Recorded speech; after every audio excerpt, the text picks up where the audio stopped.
Welcome friends, today we are presenting a beautiful summary, The Lady with the Dog. So let's start the summary of this story. First published in 1899, The Lady with the Dog is one of the Anton Chekhov's most well-known stories.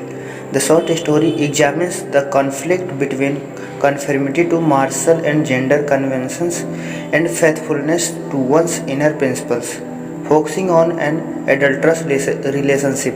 The story challenges the patriarchal mindset, criticizes the arbitration of prescribed gender roles and marriage conventions, and explores the meaning of genuine relationship. Chekhov's protagonist exposed the crippling effect of societal gender roles on men and women in marriage.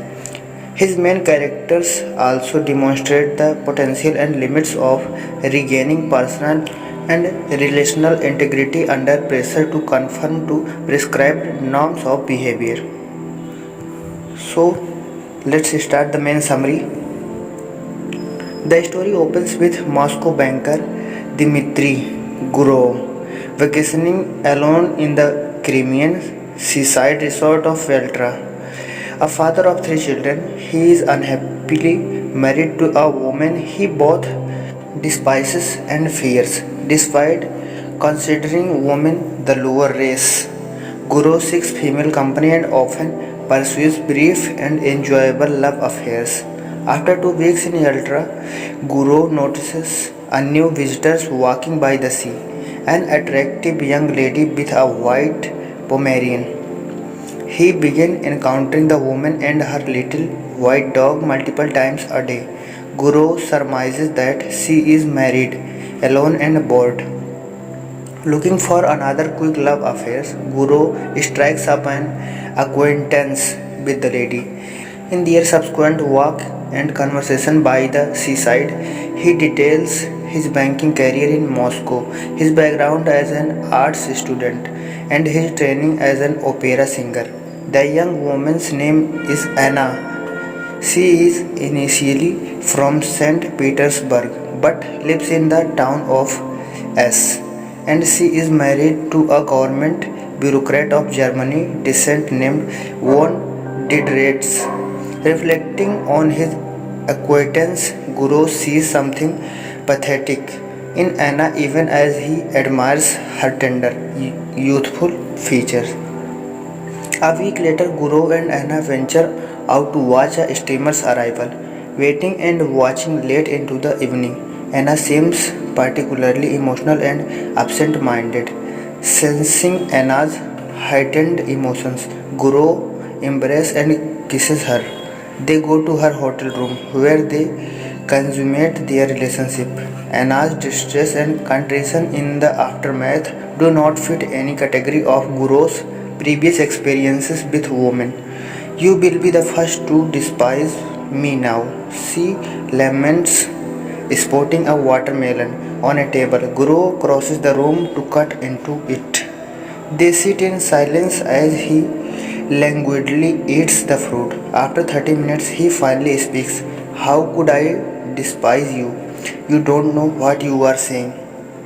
Anna laments her unhappy marriage at 20 to a flunky of a husband, her arrival in Yaltra on the pretense of illness, and her unfaithfulness to herself with Guru because she desperately desires to lie and experiences something better in her life. And yet, after pursuing those desires through their trust, she feels only guilt and self loathing. I am a bad, low woman. I despise myself and don't attempt to justify myself. Irritated, Guru questions what Anna wants. She insists that she loves a pure, honest life and that she finds sin loathsome. Yet she has no explanation for her adulterous actions. Tired of her fretting, Guru hushes her with kisses, and eventually Anna's mood improves. After they take a cab to Orenda, a settlement in Yalta, where they settle on a bench not far from a church. Together they observe the scenery. The white clouds, motionless, in the still air, the crimping grasshoppers, the mountain tops, and the monotonous hollow sound of the sea rising up from below. Speaking of the peace of the eternal sleep awaiting us, Guru is struck by the beauty of the moment. Sitting beside a young woman who in the dawn seemed so lovely, soothed and spellbound in these magical surroundings. The sea, mountains, clouds, the open sky. Guru thoughts how in reality everything is beautiful in this world.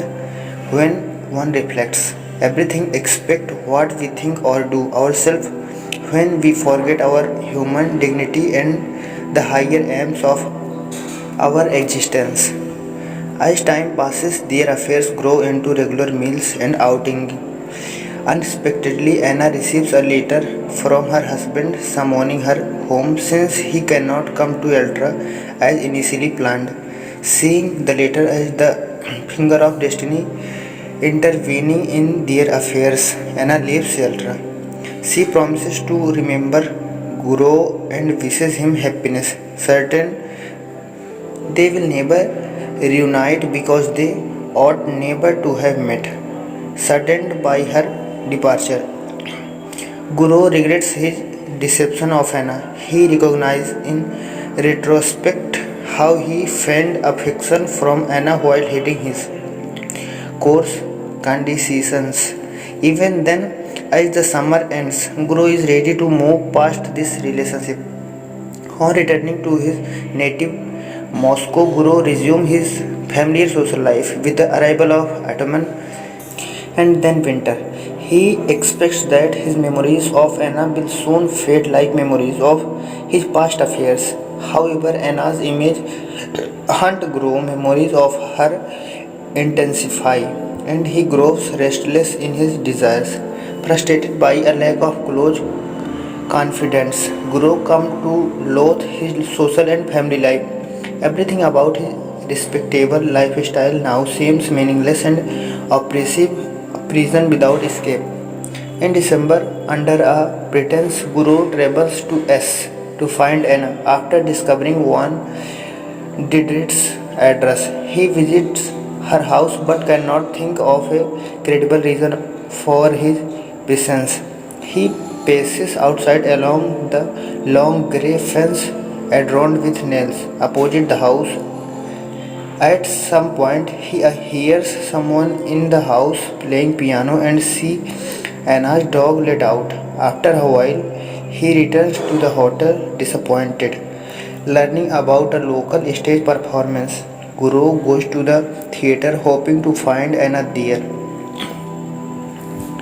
At the theater, Guru finds Anne with her husband. Anna's husband matches her description of him as a flunky, with his side whiskers, early baldness, and sugary smile.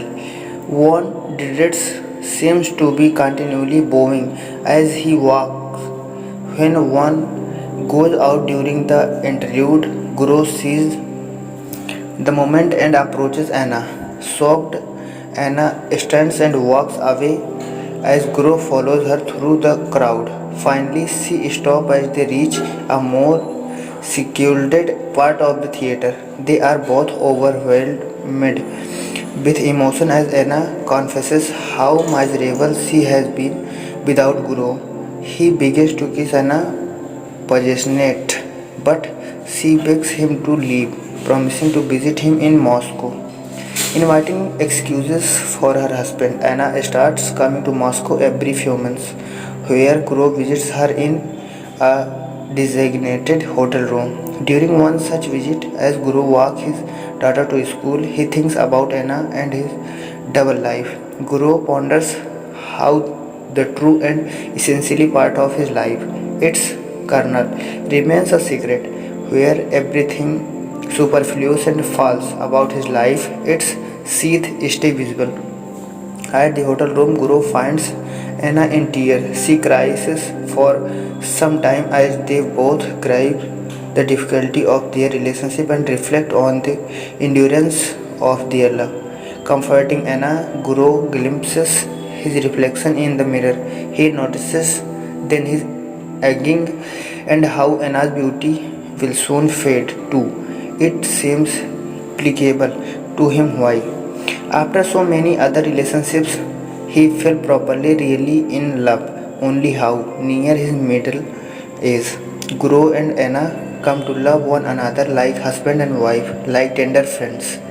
Changed by their love, they feel trapped in their loveless marriages, like a pair of birds of passages, caught and forced to live in different cages.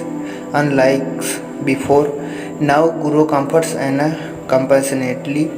They talk for a while, searching for an escape from this intolerable bondage of secrecy and deception.